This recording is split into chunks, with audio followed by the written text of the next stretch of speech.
Hello friends, आज हम लोग क्लास 10th का मैथ से स्टार्ट करेंगे और अध्याय 1 से लेकर के हम लोग आज स्टार्ट करने वाले हैं। और किस अध्याय से क्या आएगा नहीं आएगा इसका अलग से वीडियो बना हुआ है।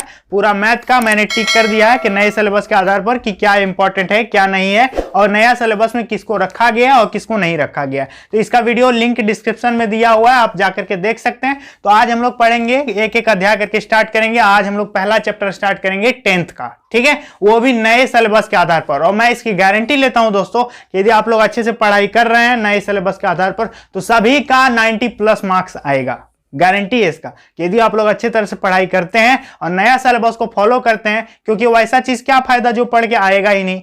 तो इसके लिए वीडियो बना हुआ है, आप लोग देख सकते हैं क्या आएगा नहीं आएगा। तो आज यह पहला चैप्टर है 10th का, ठीक है। तो यहां देख सकते हैं अध्याय 1 नए सिलेबस के आधार पर क्या क्या आएगा। प्रश्नावली 1 से हम लोग स्टार्ट करेंगे।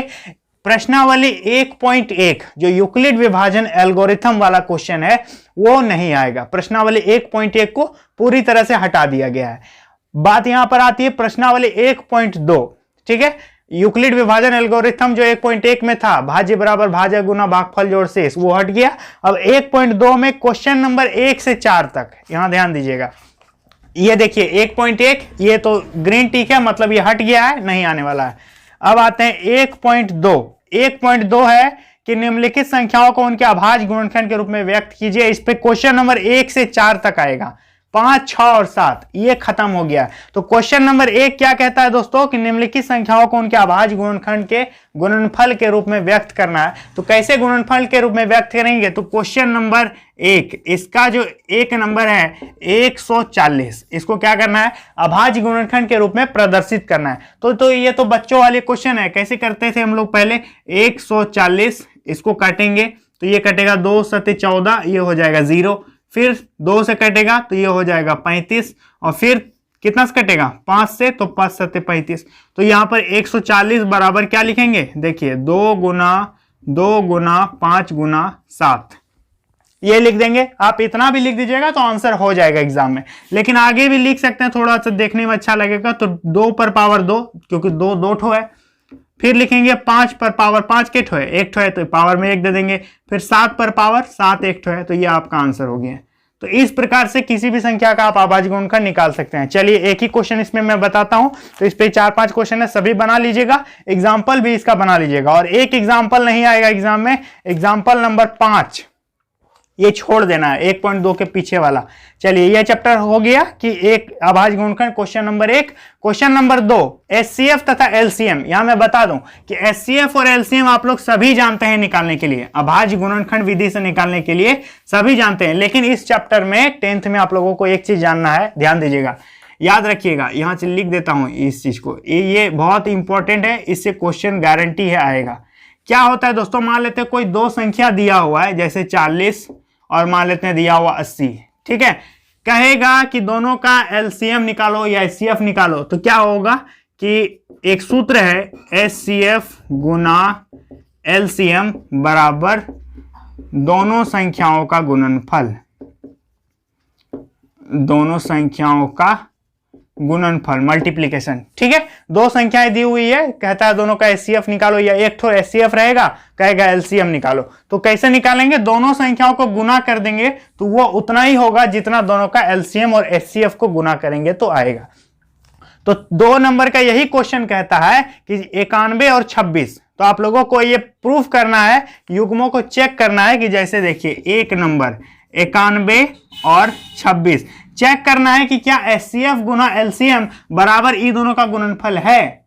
तो सबसे पहले ई दोनों का एलसीएम निकालिएगा, इसके बाद एचसीएफ निकालिएगा, फिर दोनों को गुना कीजिएगा और फिर ई दोनों को गुना कर दीजिएगा। यदि दोनों तरफ बराबर हो जाता है तो कहेंगे हाँ यह इस नियम का पालन करता है। तो ये जो करता है उसको टिक कर देंगे तो हो जाएगा। ये एचसीएफ तो जानते हैं आप लोग। चलिए आगे मैं बताता हूं। ये तो क्लियर हो गया। अब अगला जो क्वेश्चन है दोस्तों ध्यान दीजिएगा, 3 नंबर क्वेश्चन है कि अभाज्य गुणनखंड विधि के द्वारा निम्नलिखित पूर्णांकों के एचसीएफ और एलसीएम ज्ञात कीजिए, ठीक है। 1 मिनट। तो दोस्तों यहां पर देख सकते हैं कि 3 नंबर का क्वेश्चन क्या है कि अभाज्य गुणनखंड विधि के द्वारा निम्नलिखित पूर्णांकों के एचसीएफ और एलसीएम ज्ञात कीजिए। तो एचसीएफ और एलसीएम अभाज्य गुणनखंड की विधि के द्वारा निकालना है। 3 का 1, ध्यान दीजिएगा, इसे बहुत इंपॉर्टेंट क्वेश्चन है। 12, 15 और 21, तो क्या करना है आपको, निकालना है HCF हाईएस्ट कॉमन फैक्टर और LCM लोवेस्ट कॉमन मल्टीपल। तो ध्यान दीजिएगा कैसे करेंगे, पहले 12 का अभाज्य गुणनखंड करेंगे तो होगा 2, 2 छके 12, ये कटेगा 2, फिर 3 निकलेगा तो ये कितना हो जाएगा, यानी 12 बराबर लिख सकते हैं हम 2 गुना 2 गुना 3, मतलब कितना हो जाएगा 2 पर पावर 2 गुना 3 पर पावर 1। ठीक है, अब 15 को क्या लिखेंगे, देखिए उसी तरह लिख दीजिएगा, 3 गुना 5 में ये टूटेगा तो कितना लिखेंगे 3 पर पावर 1 गुना 5 पर पावर 1। अब 21 को क्या लिखेंगे तो होगा 3 गुना 7, तो कितना हो जाएगा, तो ये 3 गुना 3 पर पावर 1 गुना 7 पर पावर 1। अब HCF कैसे निकालते हैं, HCF मतलब ऐसा आपको ढूंढना है कि जो सब में हो। ठीक है, 2 ठो भी हो सकता है, तो जो सब में होगा उसको निकाल लेना है।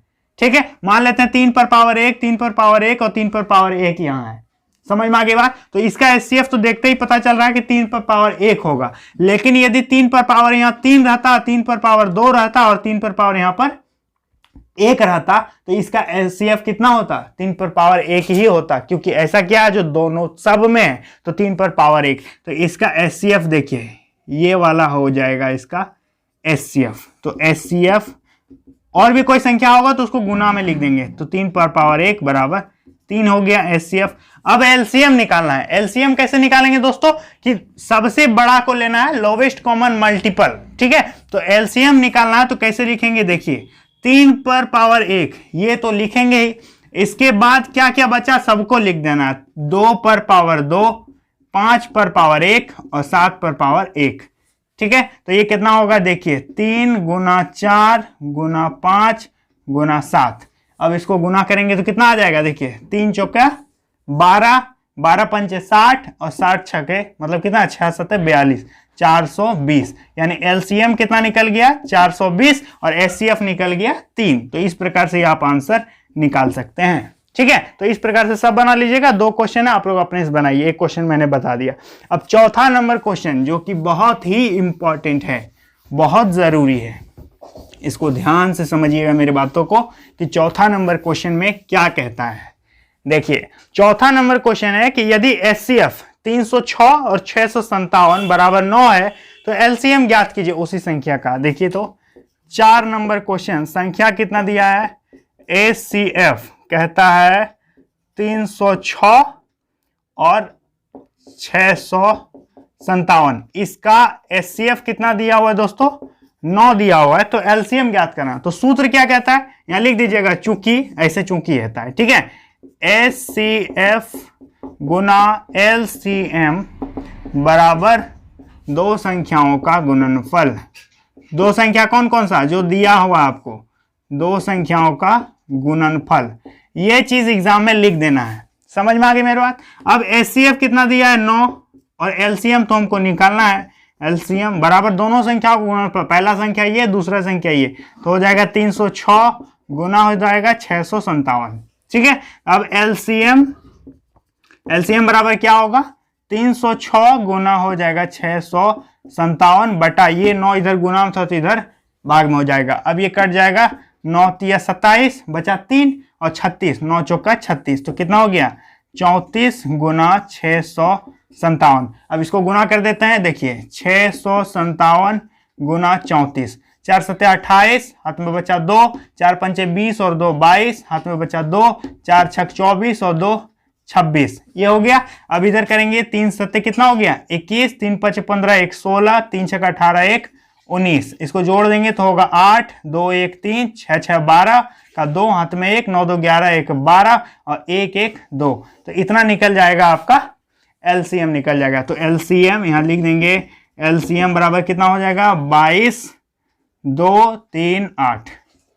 तो ये क्वेश्चन बहुत ही इंपॉर्टेंट है। आप लोगों को ऐसा भी दिया जा सकता है कि HCF निकालो या LCM निकालो, 2 ठो संख्या रहेगा। तो दोस्तों यहां देखा कि प्रश्नावली 1.2 खत्म हो गया। ये जो बचा हुआ 5 नंबर 6 नंबर 7 नंबर ये नहीं आएगा, एकदम छोड़ देना इसको।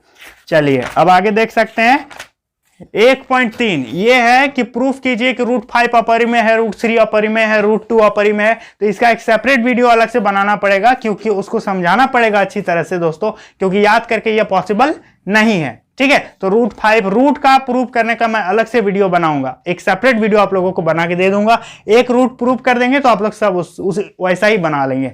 चलिए एक्सरसाइज 1.4, ये बहुत आसान है। इस पे क्या करना है कि शांत और अशांत दिखाना है। जैसे यहां पर ध्यान देंगे, जैसे मेरी बात को समझिएगा, मैं क्या बताता हूं। शांत आवर्ती तथा अशांत, जैसे कि आपको एक भाग दे देते हैं हम, जैसे कि दे देते हैं 1/, जैसे मान लीजिए 1/3, तो इसको भाग देंगे तो कितना होगा 0.3333। ये दिन भर करते रहेंगे, रात भर करते रहेंगे तो फिर भी ये अंत नहीं होगा, होगा कभी अंत। तो इसको क्या कहते हैं, अशांत आवर्ती, मतलब ये भाग नहीं लगेगा, कभी नहीं रुकेगा। उसी प्रकार जैसे 16/2 है तो ये कट जाएगा, 2×8=16, तो ये कट गया ना, लेकिन ये भाग नहीं लगेगा, पॉइंट में करते जाइएगा तो ये चलते जाएगा। तो इसी को कहते हैं अशांत आवर्ती। तो आप लोगों को कुछ संख्या दे देगा, कहेगा कि ये शांत है कि अशांत है, चेक करो। तो चेक कैसे करेंगे, ध्यान दीजिएगा। ऊपर वाले को कहते हैं अंश और नीचे वाले को कहते हैं हर। तो कोई भी भिन्न नीचे में हर जो है 2n × 5n, इस फॉर्म में यदि रहता है तो वो क्या होगा, शांत आवर्ती है, मतलब भाग देने पर रुकेगा, ब्रेक लगेगा। और यदि इस फॉर्म में नहीं रहता है तो वो अशांत होगा, वो नहीं रुकेगा। ठीक है, तो जैसे कि क्वेश्चन नंबर 1 है 13/3125, देखिए 13/3125। तो नीचे वाला को चेक कीजिए, तो आवाज गुणनखंड करके क्या होता है, तो 3125, इसको 5 से करेंगे तो 5 × 30, ये 125 आएगा। फिर 5 से करेंगे 125 हो, यहाँ 625 है।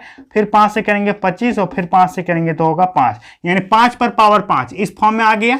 इसके साथ 2 भी रह सकता है, तो इस फॉर्म में आ जाएगा तो कह देंगे कि हाँ ये शांत है, तो इसका आंसर हो जाएगा शांत। आप लोग चेक कर लीजिएगा, इस फॉर्म में यदि आ जाता है तो शांत है और नहीं आता है तो अशांत है। तो दोस्तों प्रश्नावली 1 आपका खत्म हो गया, अध्याय 1 यहीं खत्म। अब अध्याय 2, 3 आगे वीडियो आता रहेगा।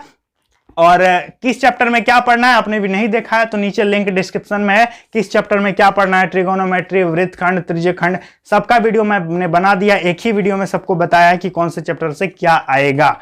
ठीक है, और अलग अलग सबका पढ़ाई में कराई रहा हूं, सब क्लास का, सब सब्जेक्ट का, सब चैप्टर में पढ़ाऊंगा नए सिलेबस के आधार पर। तो चैनल को सब्सक्राइब कर दीजिए, मुझे सपोर्ट कीजिए और मिलते हैं नेक्स्ट वीडियो में। तब तक के लिए बहुत बहुत धन्यवाद।